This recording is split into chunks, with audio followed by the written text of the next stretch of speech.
Apôtres des derniers temps. Notre-Dame appelle ses dévots dans l'apparition. J'adresse un pressant appel à la terre. J'appelle les vrais disciples de Dieu vivant et régnant dans les cieux. J'appelle les vrais imitateurs du Christ fait homme, le seul vrai sauveur des hommes. J'appelle mes enfants, mes vrais dévots, ceux qui se sont donnés à moi pour que je les conduise à mon divin Fils, ceux que je porte pour ainsi dire dans mes bras, ceux qui ont vécu dans mon esprit. Enfin, j'appelle les apôtres des derniers temps, les fidèles disciples de Jésus-Christ qui ont vécu dans un mépris du monde et d'eux-mêmes, dans la pauvreté et dans l'humilité, dans le mépris et dans le silence, dans l'oraison et dans la mortification, dans la chasteté et dans l'union avec Dieu, dans la souffrance et inconnue du monde. Il est temps qu'ils sortent et viennent éclairer la terre. Allez et montrez-vous comme mes enfants chéris. Je suis avec vous et en vous, pourvu que votre foi soit la lumière qui vous éclaire dans ces jours de malheur. Que votre zèle vous rende comme des affamés pour la gloire et l'honneur de Jésus-Christ. Combattez, enfants de lumière, vous, petit nombre qui y voyez, car voici le temps des temps, la fin des fins. Sainte Vierge, 19 septembre 1846. La vue des apôtres des derniers temps par Mélanie Calvat. En même temps que la très sainte Vierge me donnait les règles et me parlait des apôtres des derniers temps, je voyais une immense plaine avec des monticules. Mes yeux voyaient tout.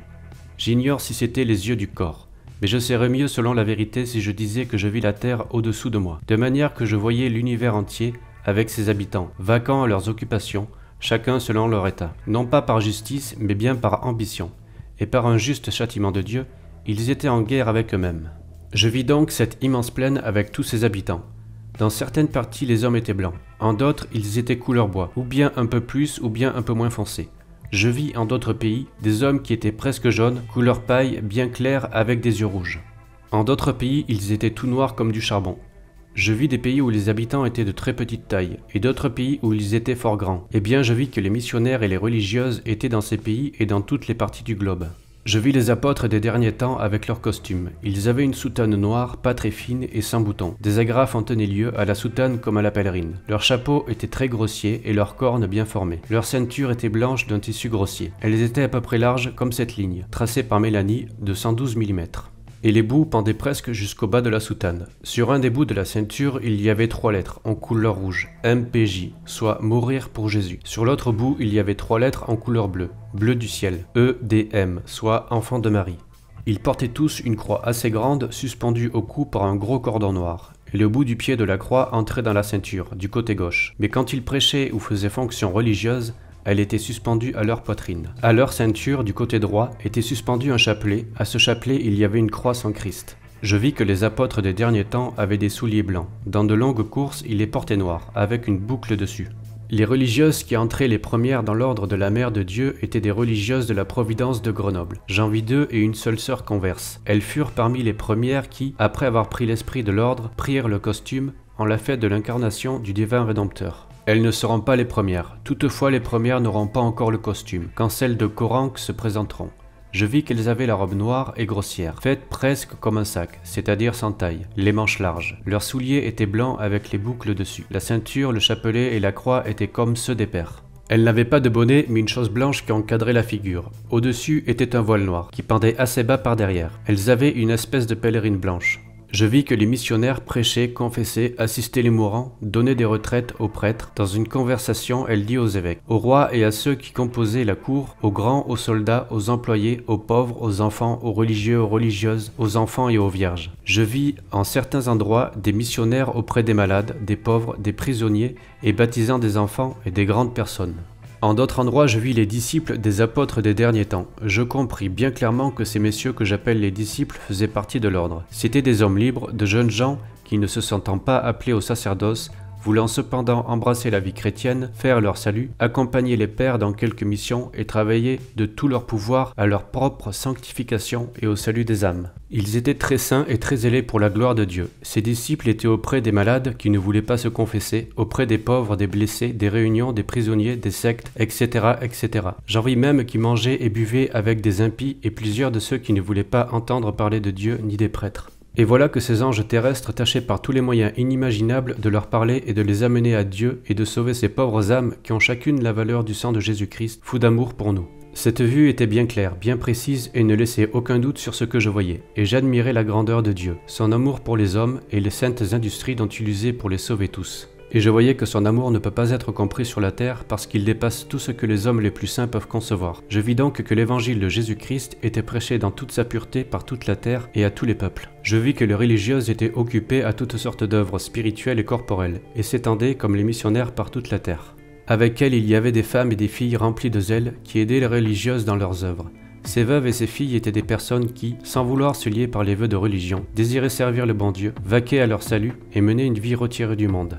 Elles étaient vêtues de noir et étaient très simples. Mélanie portait leur costume. Dans son intérieur, elle avait un petit bonnet.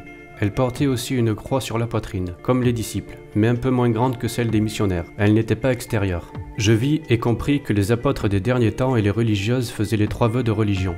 De plus, ils faisaient la promesse de se donner et de donner à la très sainte Vierge pour les âmes du purgatoire en faveur de la conversion des pécheurs, à toutes leurs prières, toutes leurs pénitences, en un mot, toutes leurs œuvres méritoires.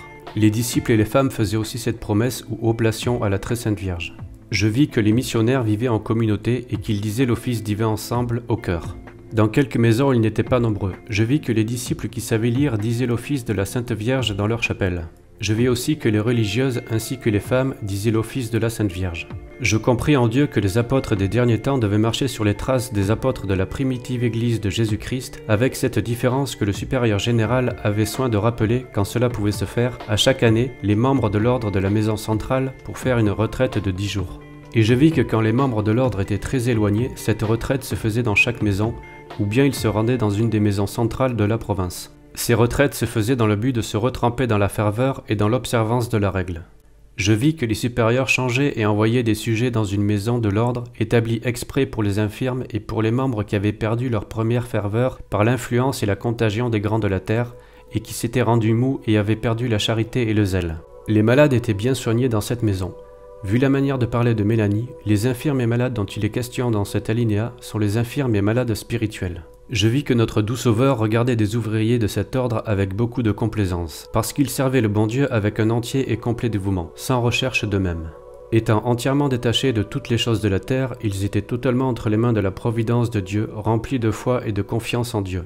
Je vis les âmes du purgatoire comme en fait pour les bienfaits qu'elles recevaient des apôtres des derniers temps et des religieuses. Et je vis les âmes souffrantes du purgatoire qui étaient délivrées ou qui avaient encore quelque chose à expier et qui en avaient le pouvoir, priaient beaucoup et que de nombreuses conversions se faisaient par leurs prières. Car je vis que Dieu voulait que les missionnaires et les religieuses de cet ordre missent toutes leurs prières, pénitences et bonnes œuvres entre les mains de Marie, leur première supérieure et leur maîtresse, pour les âmes du purgatoire en faveur de la conversion des pécheurs du monde entier. Je vis et compris que le bon Dieu voulait que cet ordre luttât contre tous les abus qui ont amené la décadence du clergé et l'état religieux et la ruine de la société chrétienne. Beaucoup d'ordres et de congrégations religieuses rentraient dans leur première ferveur, par les soins et les exemples des pères, ou bien se fondaient dans l'ordre de la Mère de Dieu. Je vis que cet ordre ne recevait jamais pour missionnaires ni pour religieuses, des personnes dont les parents avaient besoin de la charité d'autrui, ou bien de ce fils et de cette fille pour les servir.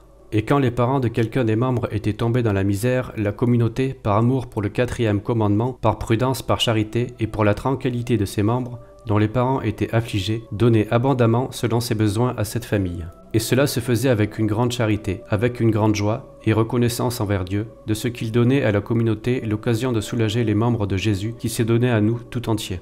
Je vis que les membres de l'ordre de la Mère de Dieu faisaient tous leurs efforts pour se dépouiller entièrement de l'esprit du siècle corrompu, s'avancer dans l'amour de Dieu et acquérir les vertus de notre Seigneur Jésus-Christ. Ils avaient de très bas sentiments d'eux-mêmes.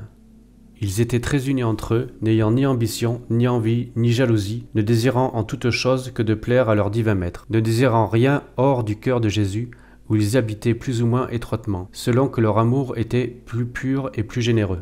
Cet amour de Jésus produisait en eux les fruits d'une grande obéissance, d'une profonde humilité et simplicité, d'une très grande mortification, d'un zèle très ardent et d'un parfait abandon entre les mains du divin Maître. Je vis que cet ordre était comme le foyer de toutes les œuvres et comme un autel perpétuel où la prière était incessante pour les divers besoins de la Sainte Église, pour les âmes tièdes et pour la conversion des pécheurs du monde entier.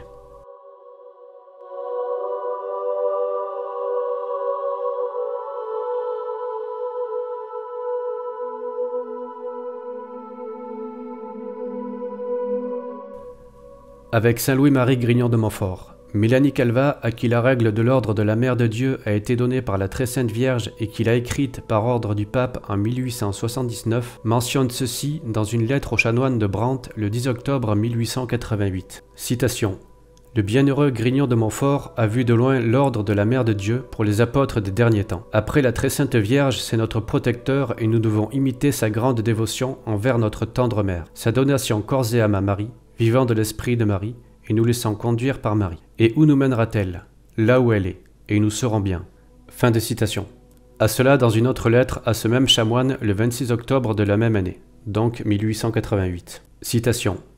Aimons, imitons notre douce mère, comme l'aima le bienheureux Grignon de Montfort. Vous avez bien raison, mon très révérend père, de vous donner tout, corps et âme, à notre tendre mère Marie. Jésus ne se donna-t-il pas tout entier à Marie, d'abord pendant 9 mois, faisant le muet, l'aveugle et le mort même, et hors de sa prison amoureuse, puisqu'elle était toute formée d'amour, ne dépendait-il pas entièrement de sa divine mère? C'est ainsi que nous devons être, ne craignons jamais d'aimer trop Marie. Non, non, allons avec confiance à Marie. Elle sera notre lumière au milieu des ténèbres, notre compagne dans notre isolement des créatures, notre vraie consolatrice dans nos tribulations. Marie nous saura tout. Et qui peut dire les grandeurs de Marie? Qui peut même penser à sa haute dignité, à ses sublimes privilèges? Marie surpasse la beauté des anges, des saints sur tout point. Marie veut être aimée d'une manière toute spéciale par ses enfants, ses apôtres. Le bienheureux Grignon de Montfort dit que vers la fin du monde, Marie se manifestera davantage. Cela ne veut pas dire qu'elle se montrera visible, mais qu'elle se manifestera dans ses apôtres, par les vertus qu'en son honneur ils pratiqueront. Elle se formera ses saints, ses vrais enfants. Ce sera le règne de Marie sur la terre. Et quel feu d'amour les embrasera, quel zèle pour la gloire de Dieu, quelle vie simple, humble. Je voudrais bien avoir ce règne pacifique, mais terrible aux démons.